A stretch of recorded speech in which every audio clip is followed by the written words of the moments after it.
Bom dia, irmãos do Centro Espírita Caminho da Verdade, irmãos de outros centros espíritas, irmãos evangélicos, irmãos de outras religiões, pessoas, amigos que não têm religião, a sua liberdade. Nós queremos saudar a todos, falar muito bom dia a todos vocês e convidar a todos a nós refletirmos agora sobre as palavras de Jesus. Nós vamos estudar o Evangelho de Jesus, o capítulo 20, que se chama Os Trabalhadores da Última Hora. Esse é o nome no nosso livro dos Espíritos, Os Trabalhadores da Última Hora. Como nós fazemos sempre, nós fazemos uma prece para iniciar. Mas hoje eu queria recitar uma poesia, na verdade é um hino que eu acho muito bonito e que é muito inspiracional e vai servir para nós como uma prece nesse momento. O nome dessa poesia o nome dessa música é Noite Azul, Céu Sereno. Noite azul, céu sereno, num barco pequeno vou deslizando no mar. E a brancura da lua nas águas flutua numa beleza sem par. De longe, parece ouvir-se uma prece no vento, nas ondas, na espuma que envel, emoldura o caminho que passa o barquinho, seguindo as estrelas que o guiam dos céus. Mas, em dado momento, transforma-se o vento e cessa da lua o clarão. E o mar tão bravio é um desafio a um barco sem direção. Com voz de lamento no meu pensamento, orei ao meu mestre com fé sem igual, e voltou a bonança, vitória se alcança, olhando para Cristo, o eterno farol. Então, com essa poesia, nós iniciamos o Evangelho dessa noite. O Evangelho dessa noite baseia-se no livro de Mateus, capítulo 20, dos versículos 1 ao 16. E é uma parábola de Cristo e é assim: Porque o reino dos céus é semelhante a um homem, pai de família, que saiu de madrugada a assalariar trabalhadores para a sua vinha. E ajustando com os trabalhadores a 1 dinheiro por dia, mandou-os para a sua vinha. E saindo, perto da hora terceira, viu outros que estavam ociosos na praça, e disse-lhes: Ide vós também para a vinha, e dar-vos-ei o que for justo. E eles foram. Saindo outra vez, perto da hora sexta e nona, fez o mesmo. E saindo, perto da hora 10ª, encontrou outros que estavam ociosos e perguntou-lhes: Por que estáis ociosos todo dia? Disseram-lhes eles: Porque ninguém nos assalariou. Diz-lhe ele: Ide também vós para a vinha, e recebereis o que for justo. E aproximando-se a noite, diz o senhor da vinha ao seu mordomo: Chama os trabalhadores e paga-lhes o jornal, começando pelos derradeiros até os primeiros. E chegando os que tinham ido perto da hora 10ª, receberam 1 dinheiro cada. Vindo, porém, os primeiros, cuidaram que haviam de receber mais, mas, do mesmo modo, receberam 1 dinheiro cada. E, recebendo-o, murmuravam contra o pai de família, dizendo: Estes derradeiros trabalharam só 1 hora e tu os igualaste conosco, que suportamos a fadiga e a calma do dia. Mas ele, respondendo, disse a um deles: Amigo, não te faço agravo. Não ajustaste tu comigo 1 dinheiro? Toma o que é teu e retira-te. Eu quero dar a este derradeiro tanto como a ti. Ou não me é lícito fazer o que quiser do que é meu? Ou é mau o teu olho porque sou bom? Assim, os derradeiros serão os primeiros, e os primeiros derradeiros, porque muitos são os chamados, mas poucos escolhidos. Então, nessa parábola, que para nós tem o nome da lição de muitos os trabalhadores, muitos os chamados e poucos os escolhidos, na Bíblia está escrito o nome dessa parábola: os trabalhadores e as muitas horas de trabalho. A primeira coisa que nós temos que fazer aqui, um ponto muito claro, é que esta lição, esta parábola, é uma história. Ou seja, a parábola é uma história que pretende nos dar uma lição final. Ela não é um acontecimento real, até porque Cristo exagerava as lições dele para as pessoas entenderem.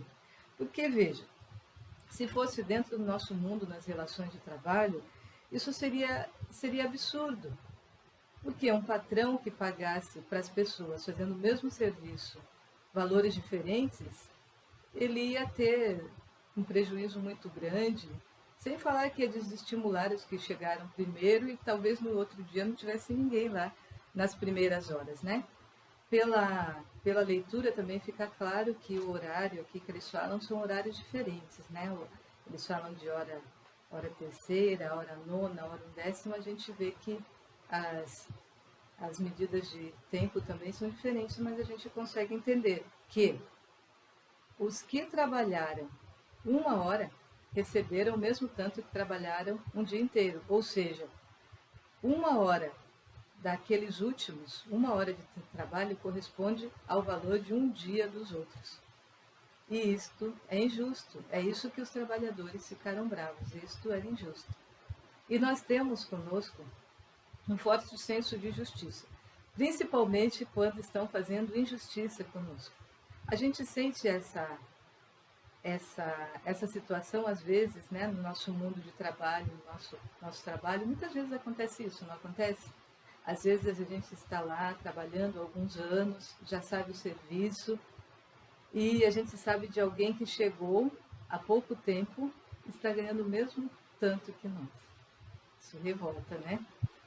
Às vezes também acontece de haver uma promoção no setor público, né? Às vezes há cargos vagos, e o chefe daquele setor tem que escolher uma pessoa a quem ele vai dar aquela chefia que a gente fala, né? E às vezes a gente está esperando a chefia, pode acontecer de a gente está esperando a chefia, eu estou esperando a chefia, eu estou há tanto tempo lá, já sei todo o serviço, ajudo a todos, e na hora da promoção, na hora de dar aquela chefia, o chefe escolhe outra pessoa. O que nós sentimos? Revolta, né? Ou outras coisas que a gente está pleiteando, um horário diferenciado, e é dada a uma outra pessoa que a gente acha, que a gente tem a noção de que não mereceria tanto quanto nós. Essa comparação, né? Na comparação, ele não teria o merecimento que eu tenho. Isso acontece muitas vezes. E a gente fica nessa mesma revolta desses trabalhadores aí, que a gente chama, são os trabalhadores das primeiras horas. Mas não é só nesses fatos assim do mundo do trabalho que acontece isso. Muitas vezes a gente também vai fazendo essas comparações, não vai? Às vezes a gente fala assim, olha, essa pessoa foi um bom pai, ou essa mulher foi uma boa mãe, e ao final da vida, os filhos dela a abandonaram, ou os filhos dele o abandonaram. E a gente fala assim, poxa, e tem tantos pais que são tão ruins para os filhos, e no final da vida os filhos os acolhem, né? Às vezes a gente fala também, olha, essa mulher foi uma excelente esposa, a vida inteira, né? Uma excelente esposa, uma esposa maravilhosa, e o marido a traiu, a abandonou. Ou então pode acontecer também ao contrário, o homem foi um excelente marido e a esposa o abandonou, e tem tantas tem tantos casais que o marido não é bom, a esposa não é boa, e eles ficam juntos por muito tempo, né? A gente fica fazendo essas comparações. Até também uma frase que fala assim, os bons morrem cedo. Se a gente está falando os bons morrem cedo, automaticamente nós estamos querendo dizer que muitas pessoas ruins vivem muito tempo. É a comparação. E na comparação, as pessoas que morrem cedo estão sendo pior recompensadas do que aqueles que são ruins e vivem muito tempo. Na verdade, meus irmãos, é sempre essa comparação, não é? A gente está sempre falando, os que merecem menos que a gente estão ganhando mais que a gente. E esse senso de injustiça, assim, nos revolta. Mas como então que nós temos que fazer na nossa vida? Nós temos que ficar cegos para as injustiças que acontecem nós temos que ficar cegos no nosso escritório, que a gente trabalha mais, ou na nossa repartição pública, e a gente vê que as outras pessoas trabalham menos, que merecem menos. Nós não temos que ter esse discernimento, ou que eu sou uma boa esposa, ou se você é um homem, que você é um bom marido, ou se você é um bom pai, uma boa mãe. Eu não tenho que ver que eu sou um bom pai, ver os parâmetros de que eu sou um bom pai ou um bom filho, né? Isso não, claro que nós temos que ter esse poder de julgamento, senão não teríamos critério. Falar assim, essa atitude é a atitude de um bom funcionário, esta atitude é a atitude de um bom pai, esta maneira de tratar um cônjuge é a maneira correta de se tratar um cônjuge. Eu tenho que ter esse critério, esse julgamento, senão eu não teria capacidade de me relacionar, de viver em sociedade. E eu tenho que olhar para o relacionamento de uma pessoa, comportamento de uma pessoa, e julgar que aquilo está errado. Mas, irmãos, nós temos que julgar que aquilo está errado para nós não fazermos o mesmo. Por quê? Porque Cristo está nos ensinando que quando nós estamos recebendo algo que nós não merecemos, Ele está querendo nos dizer, irmão, irmã Nelma, isso que está acontecendo com você, nós já acertamos antes. Isso daí já foi resolvido. A gente pergunta, quando que nós resolvemos isso? Quando que eu aceitei ser injustiçada, ou ser traída, ou ser abandonada? Não é exatamente assim que nós temos que pensar.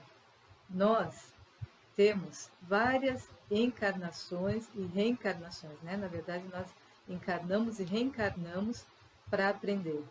E pode ser que em uma dessas minhas reencarnações eu tenha adquirido dívidas, compromissos. Às vezes prejudiquei alguém, às vezes fui uma mãe ruim, uma filha ruim, e adquiri compromissos com essas pessoas. E quando estava lá no plano espiritual, eu me comprometi a vir e acertar essa situação. Veja, acertar a situação e não pagar, porque às vezes quando a gente fala estamos reencarnando para acertar as situações, as pessoas falam está recebendo o pagamento. Não, estou acertando as situações, né? E às vezes a pessoa que veio comigo como meu cônjuge, que aceitou ser meu cônjuge, que nós casamos, já tínhamos acertado, ou um filho, eles sentem, em algum nível, eles sentem que nós os prejudicamos, que nós não fomos bons, né? No final da vida, eles nos abandonam quando somos pais ou como esposa, não sentem confiança na gente porque nós já o traímos em alguns momentos pretéritos. Não nessa encarnação, mas nas encarnações pretéritas. E às vezes não é só algo ruim que eu fiz. Às vezes é porque eu decidi, né? Às vezes o irmão, como um espírito mais evoluído, tenha decidido vir com alguns espíritos amigos para ajudá-los a progredir. E falou, eu vou ser pai desses espíritos, vou ser pai dessas pessoas que eu sei que estão precisando de ajuda porque não tem uma evolução espiritual muito grande, mesmo sabendo que eles poderiam abandoná-lo ao final da vida, né? Então, como que nós vamos olhar para essas situações das nossas vidas? Que nós estamos em uma situação de aprendizado, às vezes sendo traídos, às vezes sendo injustiçados, às vezes recebendo algo que as pessoas falam, eu não merecia isso, né? E tudo isso é aprendizado, é evolução espiritual se eu não reclamar, se eu aproveitar essas lições, sem reclamar, sem murmurar. E aí as pessoas podem perguntar, mas quer dizer que mesmo eu sendo uma boa pessoa, um bom pai, um bom funcionário, bom na minha sociedade, podem acontecer coisas ruins para mim? Eu posso sofrer injustiças, posso ser demitido, posso ter uma situação financeira difícil, posso até ter uma doença terminal ao final da minha vida?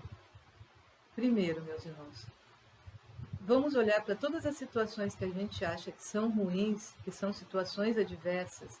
Vamos olhar e com todo respeito, eu falo isso, se o irmão está passando por isso, todo respeito, toda a compreensão, não minimizando o problema de ninguém. Que tudo isso são oportunidades de crescimento, oportunidades de aprendizado, às vezes ressarcimento de alguém que nós prejudicamos, né? E outra coisa, Cristo, o que Cristo nos falou? Basta a cada dia o seu mal. Não fique pensando então o que vai acontecer no dia de amanhã, o que vai acontecer no seu serviço no dia de amanhã, o que vai acontecer com seus relacionamentos amanhã, na sua saúde. Viva esse dia, faça o melhor que você puder no dia de hoje. Cuide da sua saúde no dia de hoje, seja um bom funcionário, seja um bom exemplo, seja um bom cônjuge, né?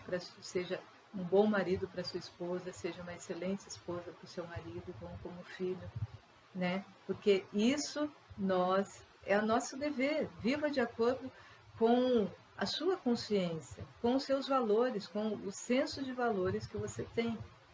Nós espíritas costumamos dizer que no Livro dos Espíritos tem uma resposta muito curta, que é: quem é o nosso modelo e guia? Os espíritos perguntam qual é o espírito mais evoluído na Terra para ser o nosso modelo e guia, e a resposta mais curta é Jesus. Então vamos seguir o que Jesus falou. Ele é o nosso modelo e o nosso guia, vamos viver de acordo com o ensinamento dele. E qual seria a segunda resposta mais curta? A segunda resposta mais curta é para a seguinte pergunta: e onde está escrito a lei de Deus? Como que eu vou viver de acordo com a lei de Deus, com os princípios do reino de Deus? E a segunda resposta mais curta é a consciência.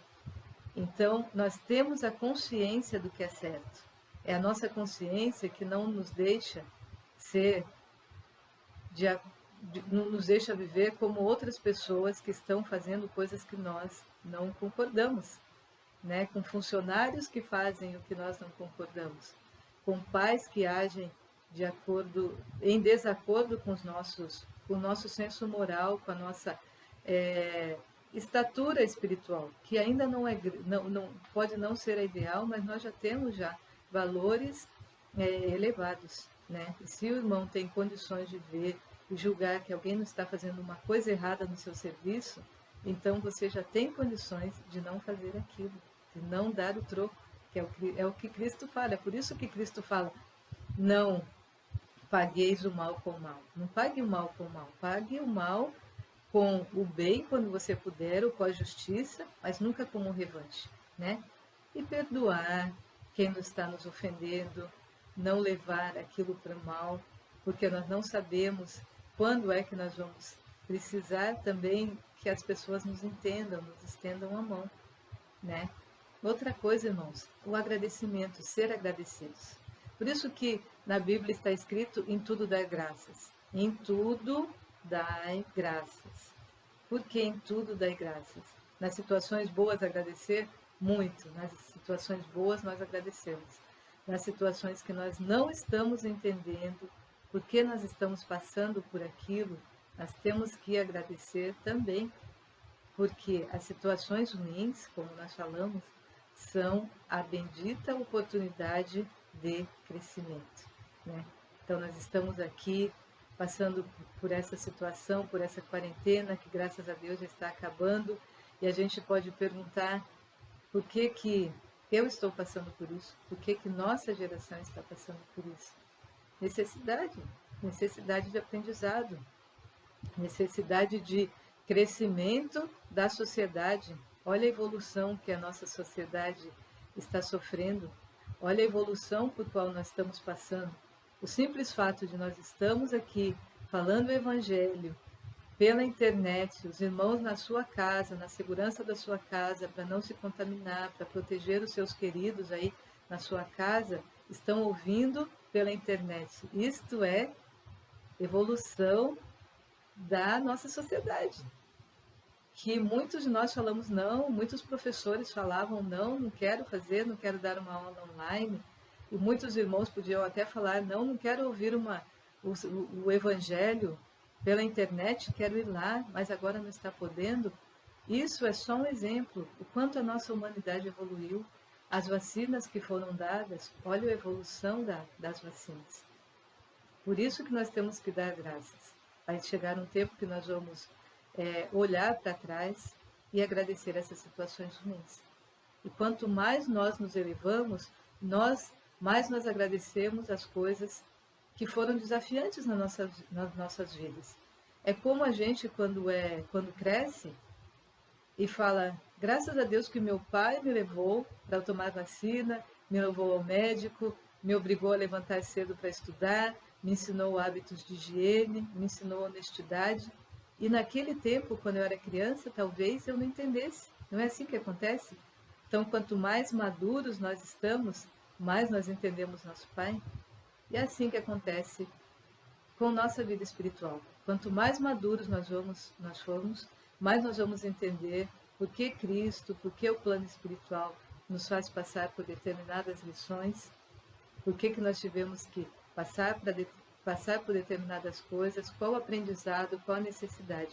E não só nossa, das pessoas ao redor. Então pense que além de você estar aprendendo, tem muitas pessoas olhando para você. Muitas pessoas que se espelham em você. Seus filhos, seus parentes, seus amigos, seus colegas de serviço. Às vezes aquelas pessoas que falam assim, como o fulano é bobo, olha lá como trabalha, olha como se esforça, os outros ao redor não estão nem aí. Para eles também você é um exemplo. E se você fizer alguma coisa errada, você vai talvez influenciá-los negativamente. É claro que eu sou responsável pelos meus atos, né? Ninguém é responsável pelos meus atos, mas nós influenciamos, meus irmãos. Influenciamos as outras pessoas, os nossos amados colegas de trabalho, os nossos queridos parentes, as pessoas que estão ao redor de nós vamos ser sempre exemplos.